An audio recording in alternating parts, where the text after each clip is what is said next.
Hello.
Yeah, I'll just do a quick injury update like I've done. Jack Harrison with the contusion looks positive, like he should be in training tomorrow and be ready to go for Sunday. Rafa is fine and he'll be ready to go. And then Patrick Bamford, it's a little bit too early to tell where he's at, and we'll evaluate that over the next days and see what that looks like for the upcoming matches. Chris, 3 from you.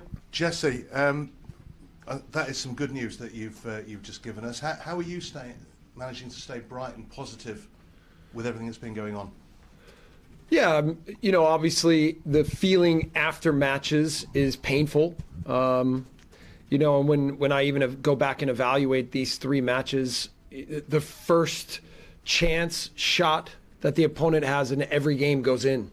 And so obviously then when you add that with the red cards, it makes the game very difficult. So we've got to find a way to have a better start in the match, see if we can get the lead, and certainly eliminate the opponent from scoring so quickly so that we can give ourselves a real shot in the match. What have you said to your players about red cards, given that you've had 2 in the last 2 games, yeah, and they're very costly? Yeah, just that the discipline in these moments is important, and we want to be aggressive but not overzealous, and that we know that the best way to give ourselves a chance is to not jeopardize the state of the match by picking up red cards, especially in the first half. Your last 2 games, Brighton and Brentford, ostensibly they've got nothing to play for in terms of league position, in terms of going for Europe or staying up or anything like that. They do have a game in hand, your relegation rivals, but how much can that help you, bearing in mind that Burnley have got Tottenham, and I presume you saw them last night, how good they were,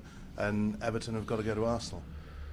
Yeah, I mean, for me, I will just start with Brighton and say, in theory, I've heard the phrase that we use here in England is they're on the beach. But if you watch their game against Manchester United last weekend, you wouldn't have said that. You would have said, what an incredible performance. So we watched that match when we were in the hotel down in London. And we saw a team that was very clear, very confident, good with the ball, good against the ball. And I think that's exactly what we'll expect again. So preparing for them is a little tricky because they do different things in different phases of the match. It'll be a great test for us, and then obviously one that we know we need to get the result. Thank you. Jesse, how well is Patrick Bamford trained, and how confident are you that he might actually be involved?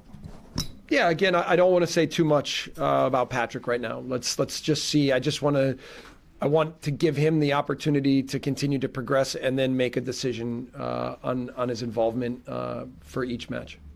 Obviously, you'd like him to be available, but is it really up to the player now to say, look, yeah, I feel I'm there?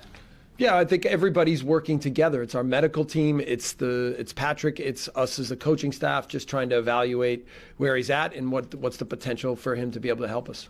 I know a lot's been said about the red cards, Jesse, but Does that change your approach to the players with their mentality going into this game to avoid it from happening? Well, I mean, it was certainly a discussion point, and we know that being aggressive, but not, again, overzealous, and whether it's discipline or the pressure of the moment, or that the players want to achieve so badly, it's a combination of things. And so certainly we know that going into these last two matches, we can't afford picking up any more red cards. Have you sensed that they're maybe overwound up, Jesse, going into games, or not? Well, I asked that internally with our coaching staff, and we said, are we over motivating? But even my last talk that I gave to the team in the locker room before the match against Chelsea was calm, and I've tried to have my finger on the pulse of what the team needs at all moments, tactically, training wise, and then certainly what the messaging is at all moments. And I think for my personality, I've been, a message from the beginning was that we stay calm and we stay focused. And I think I've continued with that. But obviously we have a team here that is aggressive, that especially at home wants to achieve for their fans, wants to show their fans, wants to perform for their fans. So, I think we're aware of the fact that killed us in the last two matches, and that we can't have that again. Yeah, just finally, Jesse, then, is your approach continuing, regardless of what happens on Sunday lunchtime with Burnley's game and Spurs? Will you still take the same approach against Brighton, regardless of that result?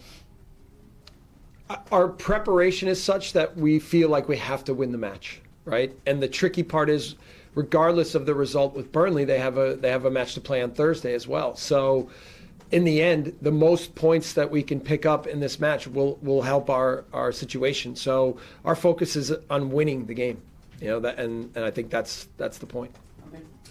Jesse, do you feel like you've been able to stamp your philosophy on this team yet, or have injuries, suspensions hindered that somewhat?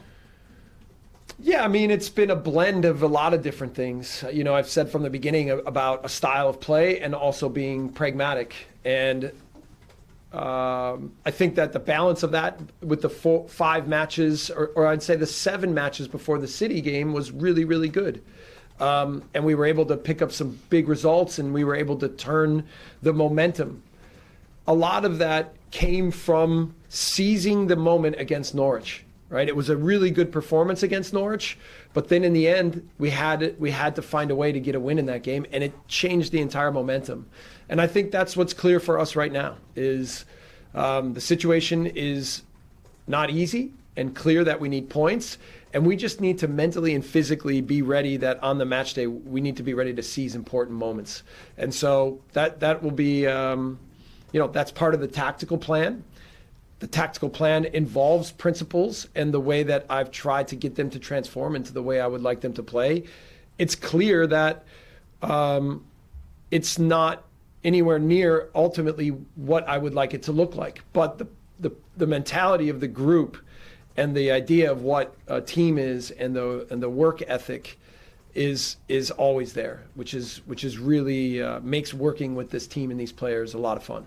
With so many people kind of talking about relegation, some pundits even predicting relegation for Leeds, how much are the players using that as a motivating factor and kind of evoking the spirit of this club, which is, like to prove people wrong?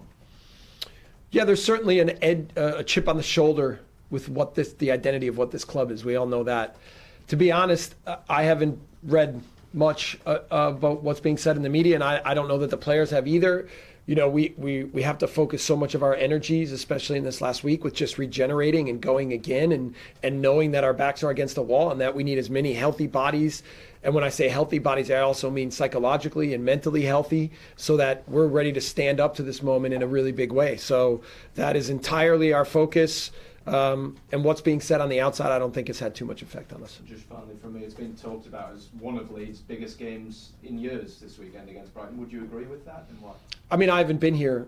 It's hard for me to reflect on that so well. I watched the documentary before I came, and I saw some of the important matches in that season. But we obviously know that we need to win.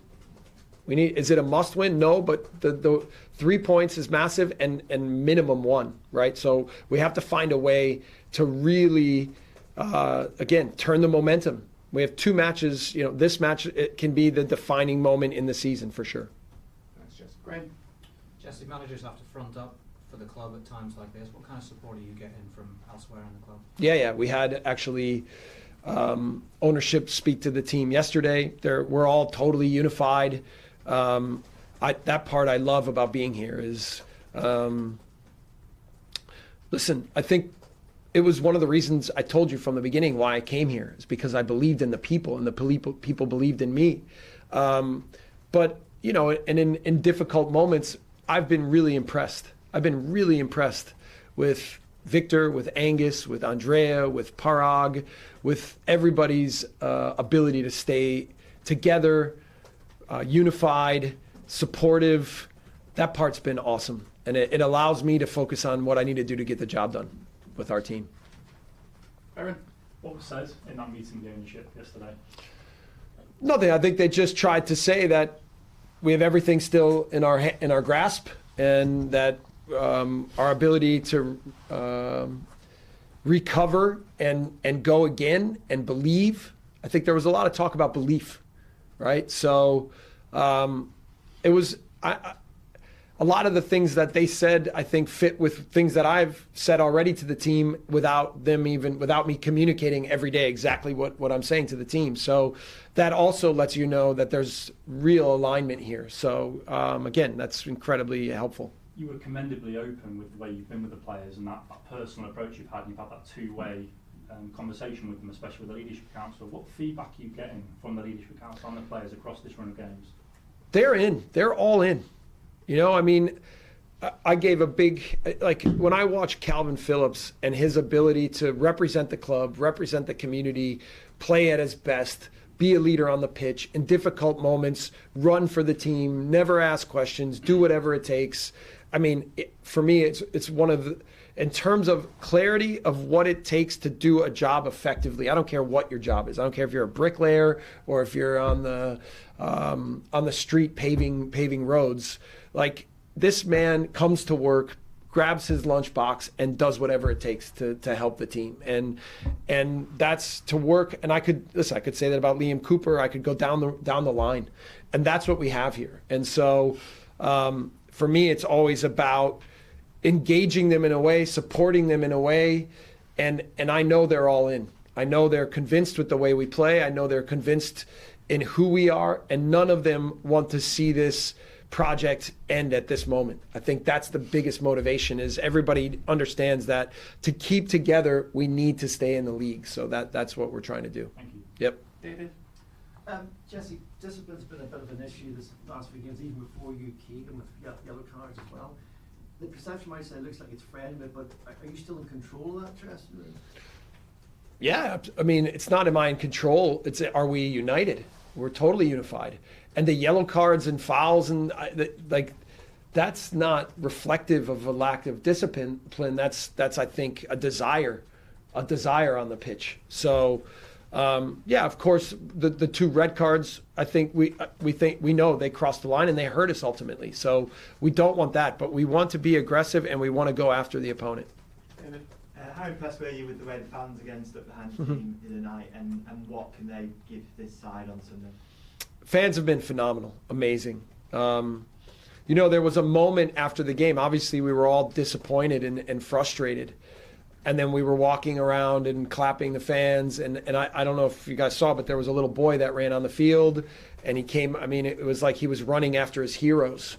And then, we kind of tried to help him out. And then Calvin grabbed him and he took him over. And the way that the fans even... they see who Calvin is because he puts his heart and his life on the line for this club. And so there's a really a unique sense of community here with this club that I've been able to experience in my short time here, that I'm very thankful to be a part of, and I understand fully how special that is.